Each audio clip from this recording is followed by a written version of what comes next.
অনেকের মতে ক্রিকেটে ফিক্সিং ক্যান্সারের চেয়েও খারাপ। সেই ফিক্সিং রোধে প্রথমে ক্রিকেটারদের বোঝাবে কর্তারা, তবুও ক্রিকেটাররা খারাপ পথে গেলে কঠোর শাস্তি দেবে বিসিবি। বৃহস্পতিবার প্রথম বিভাগ লিগের দলবদল শেষে এমন তথ্য জানান ক্রিকেট কমিটি অফ ঢাকা মেট্রোপলিটনের চেয়ারম্যান আদনান রহমান দীপন। তামিম ও সুজনের দল লিগে অংশ নেয়ায় বড় করে ধন্যবাদও দিয়েছেন সিসিডিএম বস। সাইফুর রূপকের রিপোর্ট। ক্রিকেটের নিবেদিত প্রাণ সুজন, তামিমকে ডাকাই হয় কলিজওয়ালা খান বলে। বিসিবি নির্বাচনকে কেন্দ্র করে দুই সাবেক অধিনায়কও বিদ্রোহী ক্লাব কর্তাদের সঙ্গেই ছিলেন। ঢাকার লিগগুলো বয়কটের হুমকিও দিয়েছিল ক্লাব ক্রিকেট অর্গানাইজার্স অ্যাসোসিয়েশনের একটি অংশ। তবে ঠিকই প্রথম বিভাগ লিগের দলবদলের আগে ক্রিকেটারদের পাশে দাঁড়িয়েছে, বাহবা কুড়াচ্ছে তামিমের ওল্ড ডিওএইচএস ও সুজনের শাইনপুকুর ক্রিকেট ক্লাব। 4 দিন আগে 42টা ক্লাবের 43 জন কর্মকর্তা সিইও বরাবর একটা চিঠি দিয়েছে যে তারা কোনো লিগে অংশ নেবে না।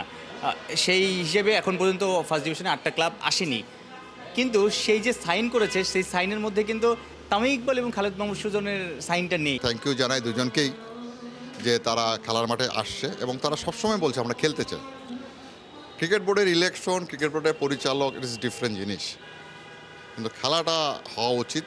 এই কারণে সুজনের কাছে আমি পার্সোনালি গ্রেটফুল।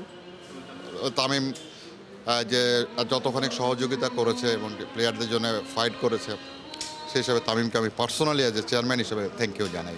দলবদল সারা, নতুন তলোয়ার হাতে ওরা যুদ্ধের ময়দানে, অর্থাৎ প্রথম বিভাগ লিগের 22 গজে লক্ষ্য 4 ছক্কা মারা। 18 নভেম্বর থেকে শুরু নতুন মৌসুম।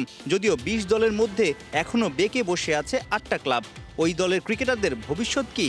আমার board president, vice president Faruk Ahmed সাহেব সবাই ক্লাবগুলির সাথে কথা বলছে। আমি সবসময় একটা কথাই বলি যে আমি খুব কনফিডেন্ট যে 20টা টিমই খেলবে এবং আমার বিশ্বাস 20টা টিমই খেলবে। দলবদল শেষ হওয়ার পর সেই ক্লাবগুলো আসতে পারবে? সিস্টেমটা কি? না, ক্লাবগুলি আসতে পারবে না, বিকজ অলমোস্ট প্লেয়াররা তো ফার্স্ট ডিভিশনের টোকেন উঠে রাখছে। তো টোকেন যে দলে জমা দিবে তাদের, সেই টোকেনটা কখন জমা দেয়? সাধারণত লিগ শুরু হয় 24 ঘন্টা আগে। আমার বিশ্বাস 17 তারিখ পর্যন্ত যেতে হবে না, তার আগে হয়ে যাবে ইনশাল্লাহ। লিগ শুরুর আগে প্রথম বিভাগের ক্লাবগুলোকে কিছুটা চাপমুক্ত রাখার সিদ্ধান্ত নিয়েছে বিসিবি। গেলবারের চেয়ে এবার অংশগ্রহণ ফি বেড়েছে 50%, অর্থাৎ 9 লাখের জায়গায় এবার ক্লাবগুলো পাচ্ছে 13.5 লাখ করে। প্রেসিডেন্ট এবং ভাইস প্রেসিডেন্ট ফারুক আহমেদ সাহেবের পার্সোনাল রিকোয়েস্ট ছিল বোর্ডের সব মেম্বারদের কাছে যে ক্লাবগুলোকে একটু সাপোর্ট দিতে হবে। দেখুন দেশের অর্থনৈতিক অবস্থা, সিচুয়েশন, প্লেয়ারদের ডিমান্ড সবকিছু মিলে আমরা প্রণোদনা অনেক কিছু অ্যাডভান্টেজ নিতে ইচ্ছি ক্লাবগুলিকে, চেষ্টা করছি আর কি যতটুকু পারা সম্ভব। প্রিমিয়ার লিগ কিংবা ফার্স্ট ডিভিশন একটা সময় প্রায়ই পক্ষপাতমূলক আম্পায়ারিং নিয়ে আলোচনা সমালোচনা হতো। নানা সময় ম্যাচ গড়াপেটার ইস্যুও উঠে এসেছে। ওসব বিষয় এবার কতটা সিরিয়াস সিসিডিএম এর নয়া চেয়ারম্যান? 11 অথবা 12 সমস্ত ফার্স্ট ডিভিশনের প্লেয়ারদেরকে ডাকবো একটা এগ্রিমেন্ট সাইন করতে ফিক্সিংয়ের ব্যাপারে, এবং মনিটরিংটা অনেক ভালো হবে ইনশাল্লাহ। এগ্রিমেন্টে কি থাকবে আসলে এটা এখন আমি বলতে পারছি না, তবে একটা ওয়ার্কশপ করবো আমরা।